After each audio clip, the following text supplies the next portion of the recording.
चलो स्टार्ट करते हैं।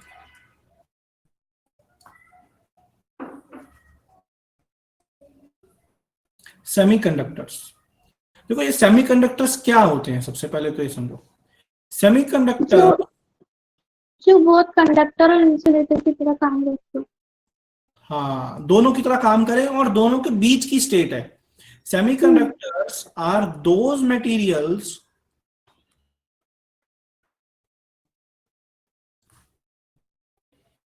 which have conductivity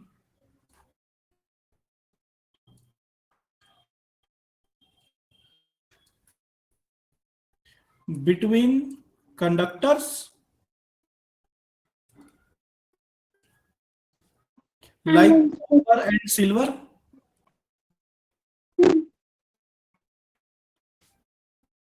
and insulators। ठीक है, रबर, लाइक ग्लास, डायमंड, है ना, इनके बीच की कंडक्टिविटी। अब देखो वाई, एक चीज समझना कि सेमीकंडक्टर्स की जो इन डिस्कवरी हुई थी वो हुई थी आज लगभग 1920-30 के आसपास। और सेमीकंडक्टर्स की जो डिस्कवरी थी इसने टेक्नोलॉजी को एक बहुत बड़े स्केल पर बूस्ट कर दिया था, बूम कर दिया था।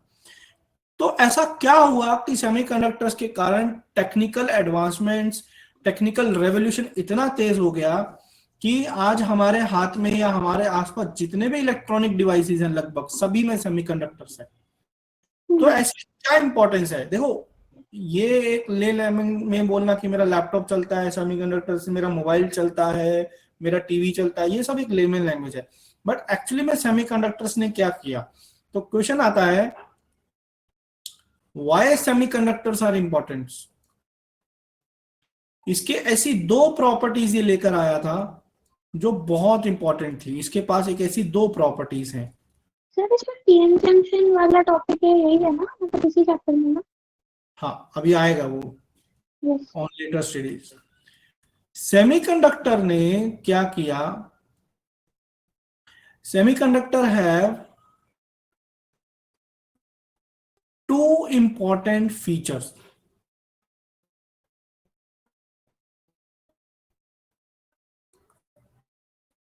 पहला, we can control the number of charge carriers। देखो यहां पे मैंने चार्ज कैरियर्स बोला क्योंकि यहां पर ना दो चार्ज कैरियर होते हैं, एक तो इलेक्ट्रॉन एंड होल्स। ये दो चार्ज कैरियर होते हैं जो चार्ज कैरी करते हैं, जिसके कारण करंट जनरेट होता है। ठीक है, अब देखो एक सिंपल कंडक्टर की अगर मैं बात करूं, मान लो एक कॉपर का कंडक्टर है, मैंने इधर से एक करंट अगर मान लो वोल्टेज अप्लाई किया तो इधर से करंट फ्लो करेगा। तो ये जो करंट है मैं इसको कंट्रोल नहीं कर सकता। मतलब जो इलेक्ट्रॉन्स है ना, ये जो चार्ज कैरिंग कैरियर्स होते हैं इलेक्ट्रॉन्स कॉपर में या कंडक्टर में किसी में, मैं सिंपली एक कंडक्टर में इसको कंट्रोल नहीं कर सकता। बट सेमीकंडक्टर में एक ऐसी प्रॉपर्टी है जिससे मैं जो चार्ज कैरियर्स हैं, है ना, वो मैं कंट्रोल कर सकता हूं। इसका मतलब बेसिकली मैं इसकी जो कंडक्टिविटी है, मैं उसको कंट्रोल कर सकता हूं सेमीकंडक्टर की। कि मतलब इसमें कितना करंट फ्लो करना चाहिए, कितना, कब करंट ना फ्लो करे, कब करे, और कब करे तो कितना करे, ये सब एक कंट्रोल्ड वे में हो सकता है। समझ पा रहे हो? सेमीकंडक्टर में अगर मान लो मैंने वोल्टेज अप्लाई किया तो जरूरी नहीं है कि एकदम से करंट फ्लो करेगा, क्योंकि कॉपर में क्या है, मान लो कॉपर एक कंडक्टर है, मैंने इधर एक वोल्टेज अप्लाई कर दिया, ये फिक्स है कि इसमें से करंट फ्लो करेगा। बट सेमीकंडक्टर में ये चीज मैं कंट्रोल कर सकता हूं कि भैया मैंने वोल्टेज तो अप्लाई कर दिया, लेकिन करंट अभी फ्लो करे नहीं करे, करे तो कितना करे, मतलब उसकी जो कंडक्टिविटी है वो मैं कंट्रोल कर सकता हूं अपने हाथ से। ठीक है, तो एक कंट्रोल्ड कंडक्टिविटी से जो चार्ज है वो कंट्रोल्ड वे में फ्लो करता है। ठीक है। यस हाँ दूसरा, can give only unidirectional current.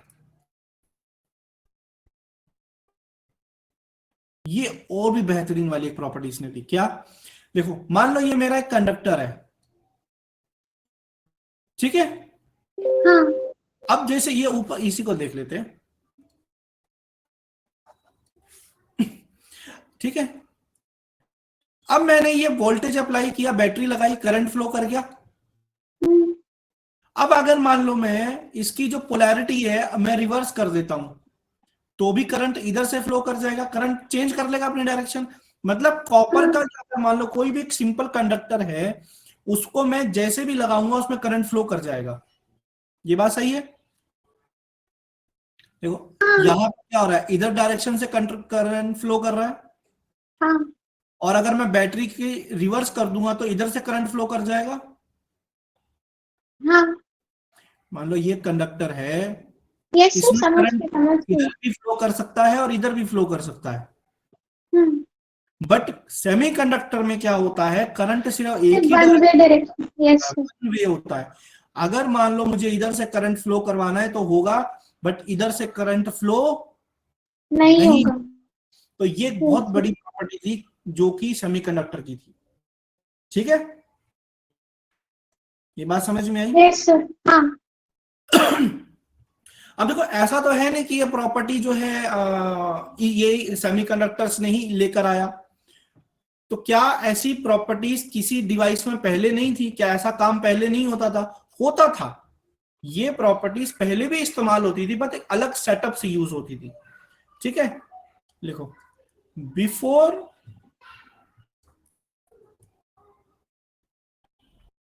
Discovery of semiconductors, semiconductor की डिस्कवरी से पहले भी ये प्रॉपर्टीज होती थी, यूज होती थी। बट कैसे होती थी? These operations were executed with the help of special sir. vacuum tubes।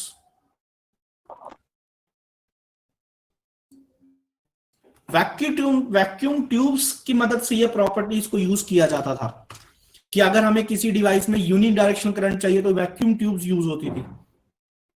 But vacuum tubes use तो होती थी, लेकिन उसके बहुत सारे डिसएडवांटेजेस थे। ठीक है, जिसके कारण सेमीकंडक्टर ने उसको रिप्लेस। वैक्यूम ट्यूब मतलब? वैक्यूम ट्यूब्स होता है, आपने कैथोड रे एक्सपेरिमेंट पढ़ा है?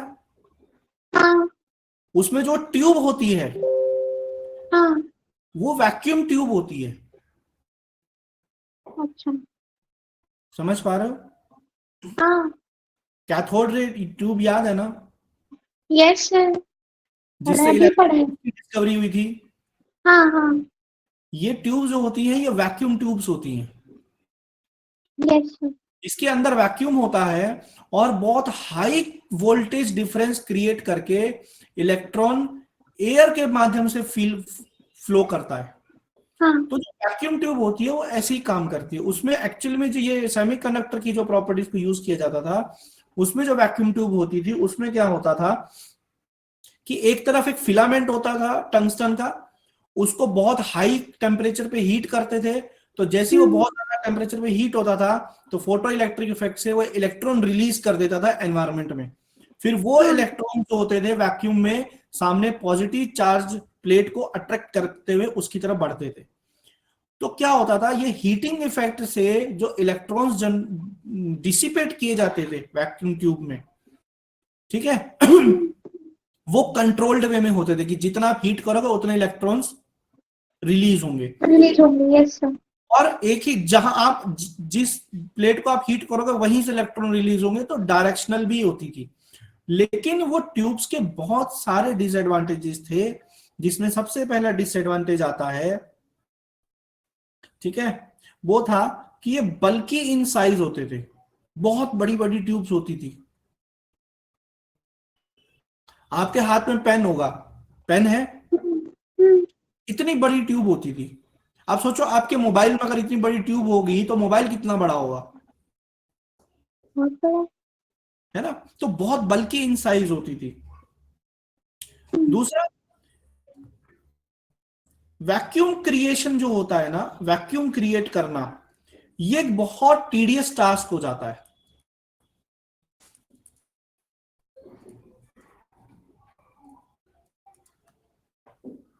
समझ रहे हो? हम्म, क्योंकि देखो, मान लो आपके पास एक प्लास्टिक का ड्रम है, प्लास्टिक का कंटेनर है। हाँ अब मैं इसके अंदर अगर वैक्यूम क्रिएट कर दूंगा तो हमें पता है भाई एटमॉस्फेरिक प्रेशर तो है, हाँ एटमॉस्फेरिक प्रेशर तो अप्लाई हो ही रहा है उसके ऊपर, अंदर वैक्यूम है। तो एटमॉस्फेरिक प्रेशर क्या करेगा, इस प्लास्टिक के ड्रम को, जार को क्रश कर देगा बिल्कुल। हाँ। तो अगर ऐसी जो वैक्यूम ट्यूब होती है जिसके अंदर वैक्यूम क्रिएट किया जाता है, तो उसका जो कंटेनर होता था वो इतना हार्ड और सॉलिड होना चाहिए जो एटमॉस्फेरिक प्रेशर को झेल जाए, और कहीं पर भी हल्का सा भी डैमेज हुआ तो पूरी ट्यूब डिस्ट्रॉय हो जाती। तो वैक्यूम क्रिएशन और उसको हैंडल करना एक बहुत टीडियस टास्क होता है। ठीक है। Yes sir. दूसरी बात, जब हम किसी टंगस्टन प्लेट को हीट करते हैं तो पहली बात तो वहां पर बहुत ज्यादा पावर कंज्यूम होती है। ठीक है, हाई पावर कंजप्शन होता था। हाँ अब जब किसी एक प्लेट को आप मेटल को बार बार हीट करोगे तो वो करोड भी होगा और डैमेज भी होगा।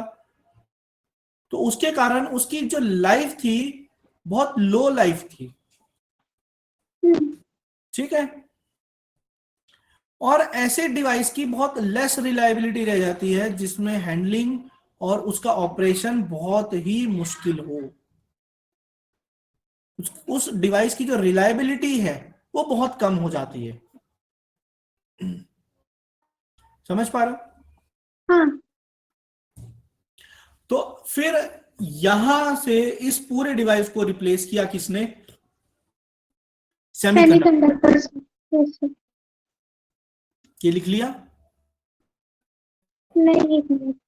लिखो।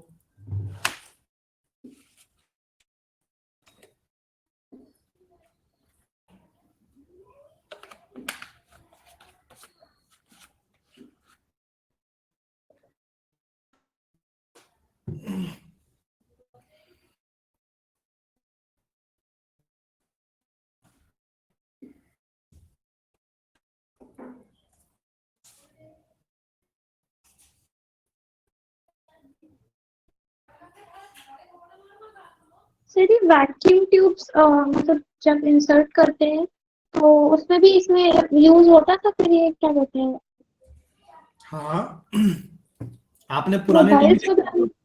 पुराने टीवी जो आते थे जिसमें पीछे बम्प निकला होता था। अब तो फ्लैट टीवीज हो गए, में। लेकिन पुराने टीवी होते थे जिसमें पीछे बम्प निकला होता था, याद है? देखे हैं कभी पुराने टीवी? नहीं सर। मम्मी से पूछना। उनमें पुराने पीछे जो बड़े टीवी आते थे, बॉक्स वाले टीवीज होते थे, उसमें पीछे जो बम्प निकला होता था, उसमें क्या होती थी पीछे, वो वैक्यूम ट्यूब होती थी।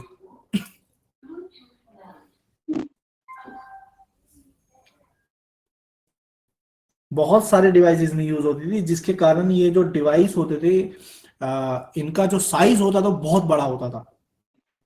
जब तक सेमीकंडक्टर्स नहीं आए थे तो जो पहला कंप्यूटर बना था वो बना था उस ट्यूब, वैक्यूम ट्यूब से। अब आप सोचो कि आपके हाथ में जो मोबाइल है या जो लैपटॉप है, पहले ये पूरे कमरे के साइज का होता था। यस समझ? सर। हाँ। तो इतना ज्यादा बड़ा रेवोल्यूशन लेके आया है सेमीकंडक्टर। यस। लिख लिया? बस ये लास्ट लाइन, ये हाई पावर कंजम्पशन मतलब लिखनी। हाँ सर, हो गया।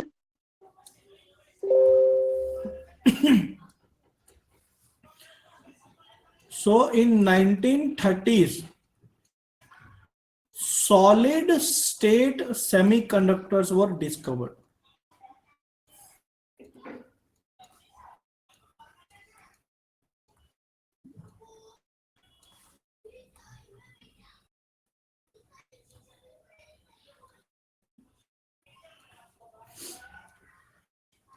in which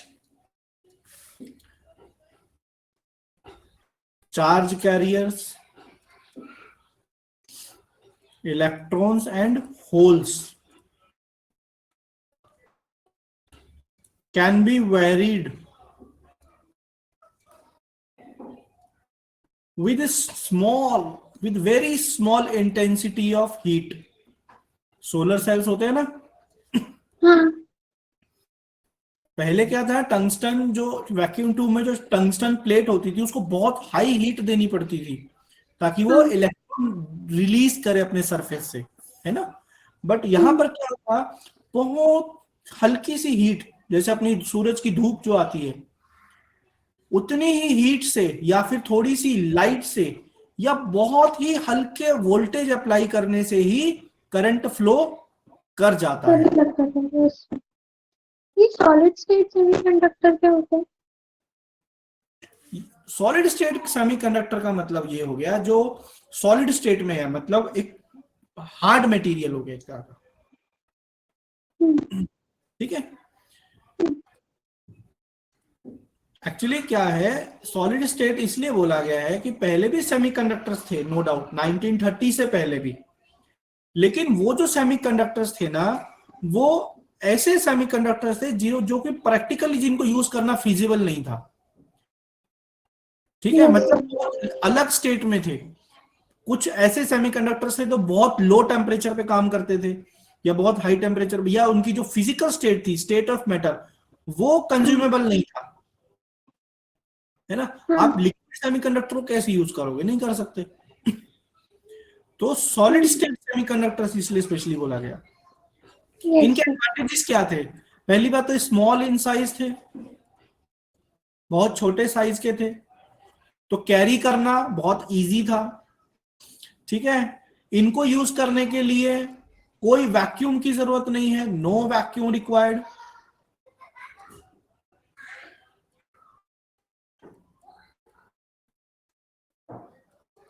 no heating was required. देखो वैक्यूम ट्यूब के जो डिसएडवांटेजेस थे वो इसके सारे एडवांटेजेस बन गए थे, यस सर। ठीक है। इसकी लाइफ लॉन्ग थी क्योंकि इसमें किसी तरह का डैमेज या कोरोजन नहीं था, ठीक है। लो वोल्टेज पे काम कर जा रहा था, तो इसी कारण से इसकी जो रिलायबिलिटी थी वो बहुत हाई थी, हाई रिलायबिलिटी थी, और चीप भी था। सेवेंथ, कॉस्ट इफेक्टिव था, यस सर। ठीक है। क्यों था? Because of its abundance. क्यों? किससे बनता है? देखो एलिमेंटल, बहुत सारे सेमीकंडक्टर, अब तो देखो बहुत सारे आ गए हैं, 150, 200, 250 पता नहीं कितने सेमीकंडक्टर्स आ गए हैं। बट अगर 1980s 90s तक आते आते अब तो मतलब भरमार है, इतने सेमीकंडक्टर्स हैं। बट जो सबसे पहले जो डिस्कवर हुए थे और जो हम स्टडी करेंगे, जिसमें मतलब एक एलिमेंट जो एलिमेंट लेवल पर था, एलिमेंटल सेमीकंडक्टर, जो सिर्फ एक एलिमेंट से बना हुआ है, वो दो मेजरली, जिसको हम स्टडी भी करेंगे हमारे थ्रू आउट द चैप्टर। और देखो सेमीकंडक्टर कोई भी हो, प्रिंसिपल सबका सेम है, तो जो हम स्टडी करेंगे वो इन दो पर करेंगे, जिसमें पहला आता है सिलिकॉन, यस सर। दूसरा जर्मेनियम,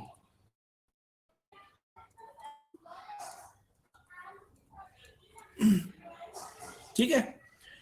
अब कंपाउंड भी है, मतलब केमिकल कंपाउंड जो सेमीकंडक्टर की तरह काम करते हैं,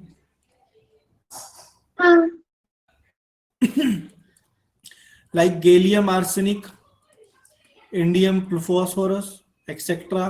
कुछ ये तो इनऑर्गेनिक हो गए, कुछ ऑर्गेनिक जैसे एंथ्रासीन, ये भी एक सेमीकंडक्टर है। पॉलीएनिलीन, ये भी एक सेमीकंडक्टर है, ठीक है। तो ऐसे बहुत सारे हैं, बट हम जो स्टडी करेंगे थ्रू आउट द चैप्टर वो ये करेंगे, सिलिकॉन और जर्मेनियम, यस। ठीक है। अब सेमीकंडक्टर को जो डिस्टिंग्विश करता है कंडक्टर और इंसुलेटर में से, वो ये प्रॉपर ये टेबल बना रहा हूं मैं, ये जरूर लिखना और ये याद भी रखना। ये टेबल आप बहुत आपको पूछा भी जा सकता, काम भी आएगा। मटेरियल, क्योंकि देखो सेमी कंडक्टर है, कंडक्टिविटी है, कंडक्टिविटी का मतलब एक तरह से देखा जाए तो इनडायरेक्ट में रेजिस्टिविटी की भी बात कर रहे हैं और कंडक्टिविटी की भी। हाँ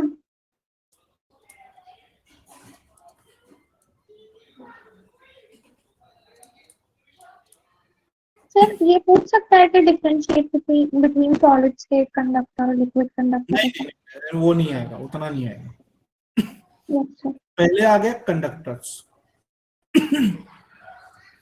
जो कंडक्टर्स को हम कंसीडर करते हैं उनकी रेजिस्टिविटी होती है 10 to the power -2 to 10 to the power -8 ohm meter. फिर आ गए सेमीकंडक्टर्स, फिर आगे इंसुलेटर्स। सेमीकंडक्टर्स की जो कंडक्टिविटी होती है वो होती है 10 to the power -5 to 10 to the power 6 ohm meter की रेंज में।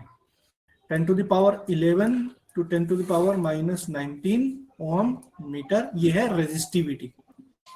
ठीक है। कंडक्टिविटी, और हमें पता है कंडक्टिविटी जो होती है वो रेसिप्रोकल होती है रेजिस्टिविटी के। Yes sir. तो बस इसको रेसिप्रोकल करके लिख दो।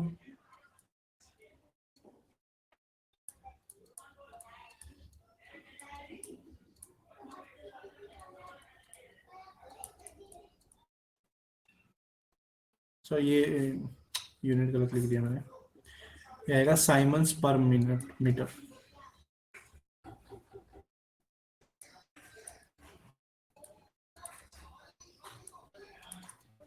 ठीक है, तो ये थोड़ा एक रेंज याद रखना, ये रेंज आपको काम आएगी, लिख लो।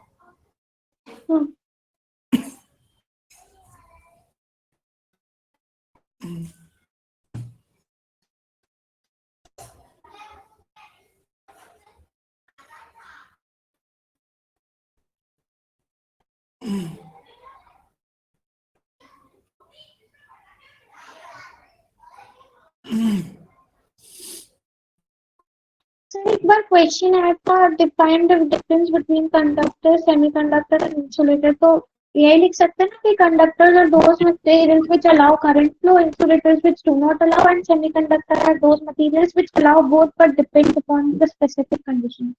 बस वो लिखकर ये टेबल बना दो, पूरे मार्क्स 3 नंबर भी अगर क्वेश्चन होगा ना, पूरे 3 नंबर ये टेबल बना दो साथ में। Yes sir.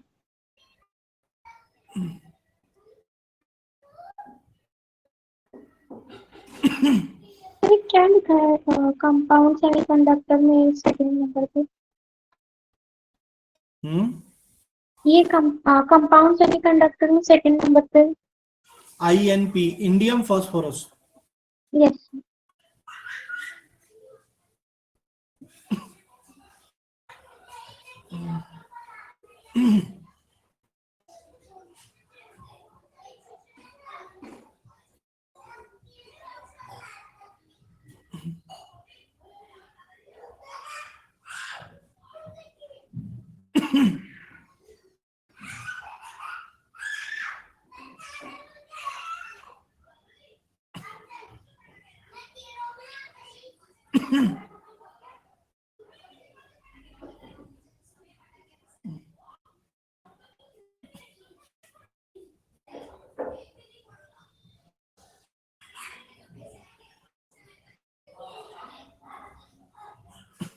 Done sir.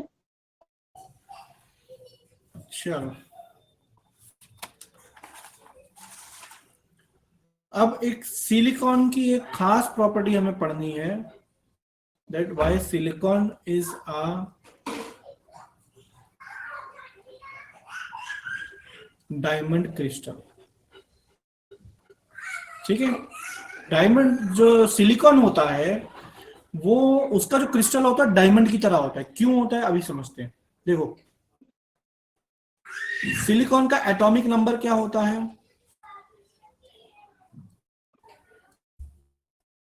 14। ठीक है, यानी कि 2,8,4 होगा। Yes sir. देखो लास्ट शेल में कितने इलेक्ट्रॉन्स है इसके पास? 4। 4। तो ये 4 इलेक्ट्रॉन को अट्रैक्ट कर सकता है टू कंप्लीट इट्स वैलेंसी, हाँ that is why it is called tetravalent. हाँ what is yes sir, tetravalent. Tetravalent atom. ठीक है, चलो देखो, अब मान लो अगर मेरा ये एक सिलिकॉन है, ठीक है, इसके पास एक ये इलेक्ट्रॉन है, एक ये है, ये है, एक ये है, ठीक है। अब क्या होगा, ये 4 इलेक्ट्रॉन को गेन करने की कोशिश करेगा, अट्रैक्ट करेगा। तो एक सिलिकॉन हाँ यहां से आएगा, हाँ एक सिलिकॉन यहां से आएगा, हम्म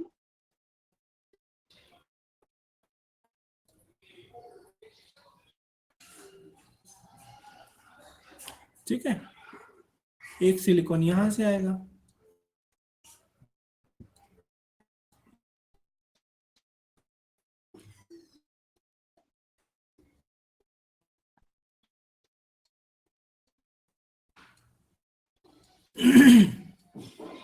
तो अब क्या होगा, ये इन सारों के साथ मिलकर अपनी बॉन्डिंग कंप्लीट करके अपने वैलेंस शेल को कंप्लीट करने की कोशिश करेगा, कर भी लेगा, बिल्कुल करेगा।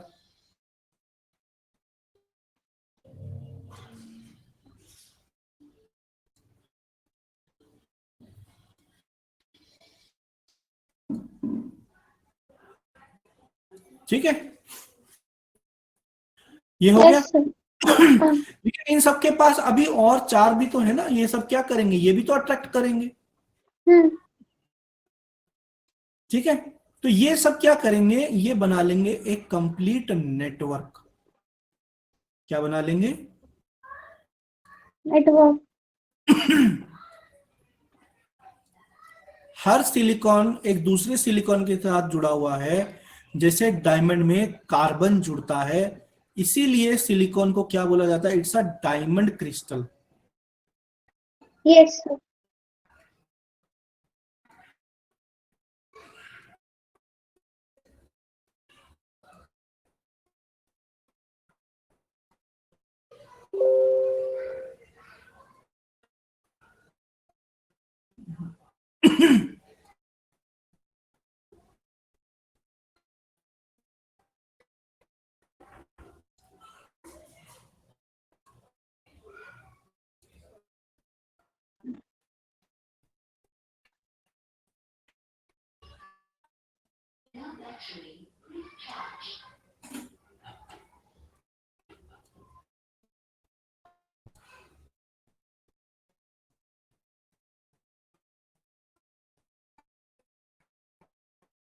ठीक है, तो ये ऐसे यस ही सर। फर्दर सिलिकॉन दूसरे सिलिकॉन को अट्रैक्ट करते हुए पूरा बड़ा नेटवर्क बना लेगा, that is why it is called as diamond crystal.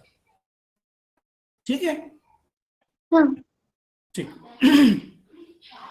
अब एक चीज समझो, देखो यहां पर ये जितने भी इलेक्ट्रॉन्स हैं, एक चीज समझो, अब यहां पर क्या है, देखो ये इलेक्ट्रॉन है, ये सारे इलेक्ट्रॉन है। अब सिलिकॉन के सारे जो इलेक्ट्रॉन्स थे वो सब बॉन्ड में क्रिएट हो गए, बॉन्ड बना लिया सबने, हम्म और कोई भी फ्री इलेक्ट्रॉन नहीं है। हाँ तो सारे इलेक्ट्रॉन्स क्या हो गए, कंज्यूम हो गए, यूज हो गए in the bonding, they are engage in a bonding. ठीक है, तो ये जीरो एनर्जी स्टेट पर है। देखो हर एटम क्या चाहता है, स्टेबल होना चाहता है, हाँ स्टेबल होने के लिए वो क्या करता है, वो अपनी वैलेंसी को कंप्लीट करता है। और यहां पर क्या, यस सिलिकॉन ने 4 इलेक्ट्रॉन के साथ, मतलब अपने 4 इलेक्ट्रॉन से दूसरे 4 इलेक्ट्रॉन के साथ बॉन्डिंग बना के क्या हो गया, एक स्टेबल कंपाउंड हो गया। हाँ ठीक है, अब ये स्टेबल हो गया, तो ये इसका मतलब लोएस्ट एनर्जी स्टेट में है, जिसको हम बोलते हैं जीरो एनर्जी स्टेट। यस यही सर। हाँ और इसमें कोई भी इलेक्ट्रॉन एक्स्ट्रा नहीं है फॉर द कंडक्टिविटी। हम्म तो हम क्या बोलते हैं, पहला पॉइंट, तो आपकी आवाज बहुत लैग होके आ रही है। लैग होके आ रही है। हाँ मतलब आप अभी आ रही है ठीक? हाँ ठीक है।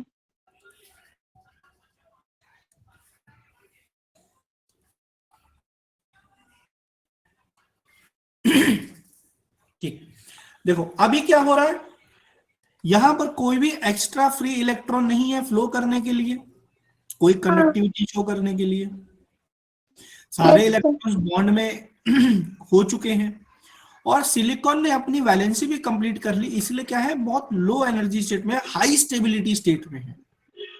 हाँ ठीक है, तो अब क्या होगा, इसलिए हम यहां पर क्या बोलेंगे, तो अभी यहां पर जब कोई कंडक्टिविटी नहीं है, कोई एनर्जी स्टेट नहीं है, तो जब तक मैं इसको एनर्जी नहीं दूंगा तो ये कैसा काम करेगा, ये तो इंसुलेटर। इंसुलेटर की तरह। ठीक है, तो अब हम क्या बोलेंगे, अगर इसको कोई भी एनर्जी नहीं मिलेगी, कोई भी एनर्जी, नहीं मिलेगी तो it will act as insulator. Exactly at 0 kelvin temperature it behaves like a insulator. Insulator. समझ में आया लॉजिक क्यों? Yes sir. अब क्या हुआ, मैंने थोड़ी सी एनर्जी दे दी। दे दी, तो ये जो बॉन्ड के अंदर का जो इलेक्ट्रॉन है क्या करेगा, जंप करके आएगा एकदम से और बाहर आ जाएगा as a electron. Yes sir. इसकी जो बॉन्ड एनर्जी होगी वो बहुत कम होगी।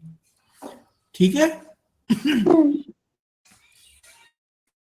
तो यहां पर क्या हो जाएगा, जब इलेक्ट्रॉन उस बॉन्ड से जंप करके बाहर आ जाएगा तो पीछे क्रिएट हो जाएगा एक होल। क्या हो जाएगा क्रिएट, एक होल। होल क्रिएट हो जाएगा। क्यों, अभी देखो क्या होगा, जब मैं इसको थोड़ी सी एनर्जी दूंगा तो ये वाइब्रेट करेगा। ये तो पता है कि जब हम इलेक्ट्रिक एनर्जी देते हैं, हीट एनर्जी देते हैं किसी भी मटेरियल को, तो उसकी जो ऑसिलेशंस है, मतलब जो उसकी वाइब्रेशंस है या थर्मल ऑसिलेशन जिसको बोलते हैं, वो इंक्रीज हो जाती है। तो उसकी जो एनर्जी स्टेट है वो इंक्रीज करने लग जाएगी, उसकी जो वाइब्रेशंस है, ऑसिलेशंस है, वो इंक्रीज करेगी, करेगी। यस। हाँ। ठीक, अगर मैं इसको 0 टेम्परेचर से रूम टेम्परेचर पर ले आता हूं, यानी कि एट रूम टेम्परेचर, क्यों, मतलब मैंने इसको थोड़ी सी एनर्जी दे दी, तो जैसे मैं इसको रूम टेम्परेचर दूंगा it will starts losing electron. नहीं, अभी परफॉर्मिंग थर्मल ऑसिलेशंस। यस। ठीक है, हाँ।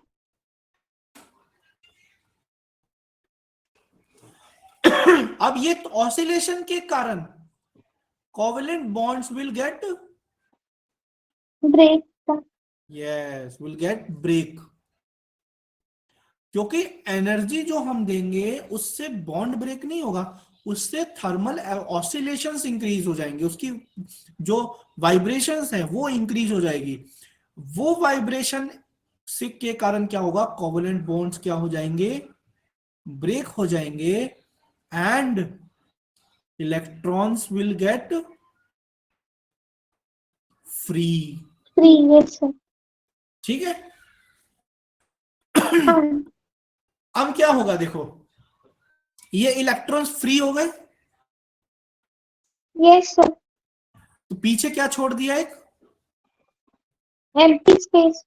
Empty space called hole. ठीक यस है, सर।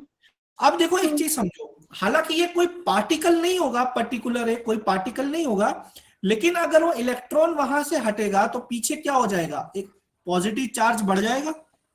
हाँ। तो ये जो होल है ना, ये hole it will act as a positive particle. Yes. समझ पा रहे हो? हाँ हाँ। हालांकि वो कोई एक पर्टिकुलर पार्टिकल होगा नहीं, वो होगा एक वैकेंट स्पेस, एक empty space, but because of the lack of electron, that space, that hole will act as a act as a positive particle. positive particle. अब देखो ये तो हमें पता है कि charge we get attract to opposite charge, yes sir. तो ये जो होगा, ये होल जो क्रिएट हुआ है, ये पॉजिटिव चार्ज की तरह एक्ट करेगा और ये दूसरे इलेक्ट्रॉन को अट्रैक्ट करेगा। तो ये क्या करेगा, ये जो दूसरे बॉन्ड इसके आसपास है, ये इसके इलेक्ट्रॉन्स को खींचेगा और ये सारे बॉन्ड्स को क्या करेगा, ब्रेक कर देगा। तो इलेक्ट्रॉन जो रिलीज हुआ उसने भी कंडक्टिविटी बढ़ाई, और जो पीछे होल क्रिएट हुआ उसके कारण भी कंडक्टिविटी बढ़ी। Yes sir. समझ आई बात? तो अब क्या हुआ यहां पर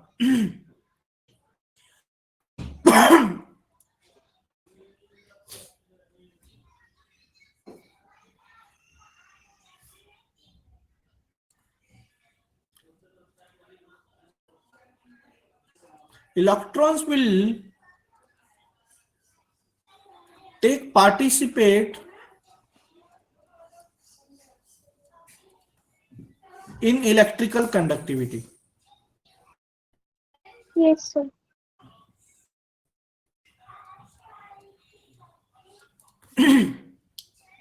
Vacancy is created. ब्रैकेट में लिख लेंगे होल्स। ठीक है। Yes sir.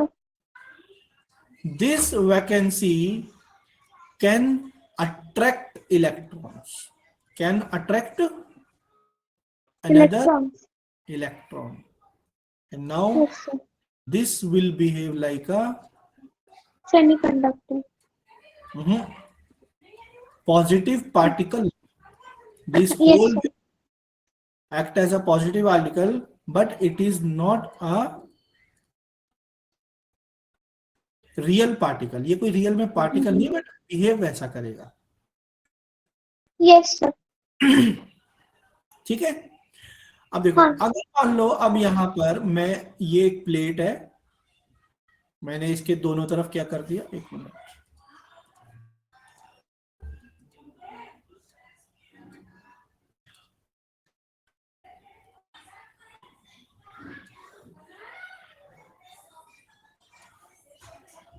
मान लो मैंने इधर क्या कर दिया, एक बैटरी लगा दी।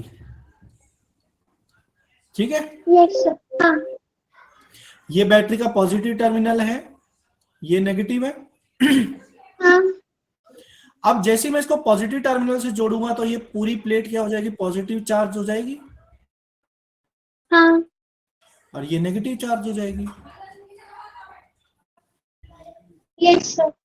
अब जैसे ही मैं अगर वोल्टेज अप्लाई करूंगा, तो हम इलेक्ट्रोस्टैटिक्स में पढ़ के आए हैं that voltage is equal to E D, electric field generate होगी। इलेक्ट्रिक फील्ड जनरेट होगी, तो अब क्या होगा, देखो ये पॉजिटिव प्लेट है, तो ये जो इलेक्ट्रॉन है ये इसकी तरफ अट्रैक्ट होगा। हाँ।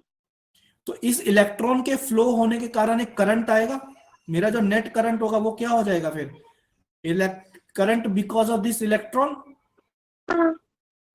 लेकिन ये जो होल क्रिएट हुआ है ये क्या करेगा, ये इस नेगेटिव प्लेट से इलेक्ट्रॉन को अट्रैक्ट करेगा और यहां से इलेक्ट्रॉन को खींचेगा, होगा। हाँ। तो इस होल के कारण भी तो एक करंट जनरेट हुआ। तो मेरा यहां पर जो नेट करंट होगा वो होगा current because of the electron plus current because of the hole. Yes sir. ठीक है। हाँ। इसको इतना अभी लिख लो। इसके बाद आ जाता है बैंड एनर्जी, वो हम कल पढ़ेंगे। Yes sir. सर वो ये क्या कहते थे, ऑप्टिक्स का PDF भेज सकते हैं आप? भेज दूंगा, आज भेज देता हूँ।